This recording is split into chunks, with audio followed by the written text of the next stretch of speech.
Hello, everyone, and welcome back. We're here today with Jim Bruer, an academic advisor at the Lasso Center here at Oklahoma State University and local bicycling advocate. Jim's originally from Boston, and he left more than his beloved Red Sox on the East Coast when he came to OSU. Jim, tell us how you ended up staying at the university after graduation. I graduated from OSU in 2008 with a business management degree. I came back and worked for the university starting in 2009, or the end of 2008, and originally with undergraduate admissions for 2 years before coming over here to Lasso, and I've been here for going on 3 years. Plenty of college graduates take some time off after commencement to catch their breath, get in one last party, and prepare to be an adult in the real world. But Jim took it a step further by leaving the country. Tell us about your time on the other side of the world and how you got there.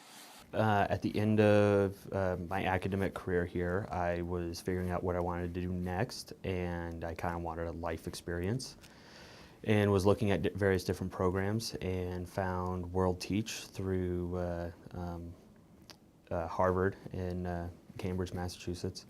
Went out, was already planning a spring break trip to Boston, which is where I'm from, and visited with them. It looked like a great program, great opportunity, and so I took advantage of it. So Jim left most of his creature comforts at home and spent a year in the Marshall Islands, which is an island country on the northern Pacific Ocean, teaching English as a second language to non-traditional 11th and 12th grade students. Tell us how life was different from life here in the U.S. You have to completely change your perception of time. The Marshallese operate on what they call Marshall Islands time, and generally if you're supposed to be somewhere at 3 o'clock, they will show up at 5. And so that's one of the cultural shifts that you have to deal with, that time is very relative. So what else was different? What about the food? Was there a lot of local produce, or...? There's not a lot that grows there in the Marshall Islands because it is a low-lying atoll, so whatever soil they have is covered in salt, which makes things incredibly difficult it makes it incredibly difficult to farm. And as the population has grown on the capital island where I was, there's just not enough coconuts for everybody to eat. So they've started importing a lot more foods from the U.S. and other places. So rice and chicken was the main things that you had, but they had other foods like breadfruit, which is essentially a big potato that grows from a tree. I personally never developed a taste for it. I didn't like it. Other people that would spend a lot of time on the outer islands came to love it. I did not. But you would eat a lot of fish and basically whatever was available. They would get approximately once a month a shipment of food, and as soon as the ship was spotted coming into the lagoon, everybody would start text messaging, and you would run down to the supermarket and get whatever you could as quickly as you could because it was all going to disappear very quickly. And I like cheese a lot, and so whenever the ship would come in, we would run down there and I would be able to pick out the block of cheese with the least amount of mold on it. Just life in a developing nation. So, besides scraping mold off of cheese, what else did you do in your free time? The World Teach, the organization I went there with, they would partner us up with a host family, just a family that would help us integrate into kind of everyday society there in the Marshall Islands.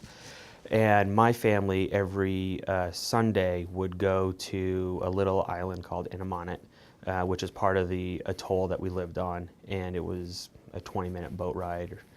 And you would just go out and kind of swim around the island, and there was they had a old plane that was dropped down in there, and we would just go dive around it, and that's where I kind of started. And then I started making friends with some Australian guys, and they were really big into diving and spearfishing, and so I would start going out with them and getting into that free diving environment and challenging yourself to dive deeper and deeper. So how is free diving different from scuba diving? You don't have any equipment? You have no equipment. I wouldn't even dive with belts or a weight belt because that always made me nervous. So I would just have my mask, snorkel, and fins. So you mentioned spearfishing. That sounds terrifying to me. Is that actually scary? Not really. it's just, it's a difference of perception. When you're underwater in the ocean, especially when it's crystal clear water like we had, you see everything coming. So it's not like, oh my goodness, there's a shark, freak out. No, it's just, okay, there's a shark. Well, is he coming for me? Well, do I have a fish? If I have the fish, well, do I make the decision to give up the fish, or do I fight the shark off? You have to worry a little bit if you give the fish up. You're training the shark to come take fish from you, which could end up being an issue later on. So usually people recommend that you fight them off, whether it's with your spear or if you have a diving knife, or just punching them in the nose, which was something actually told to me to do. So. Whoa, so did you? I never had to punch a shark. Okay, well that's good. Jim, it's been a real pleasure to have you here today, and thank you so much for carving out a little bit of time to come and talk to us.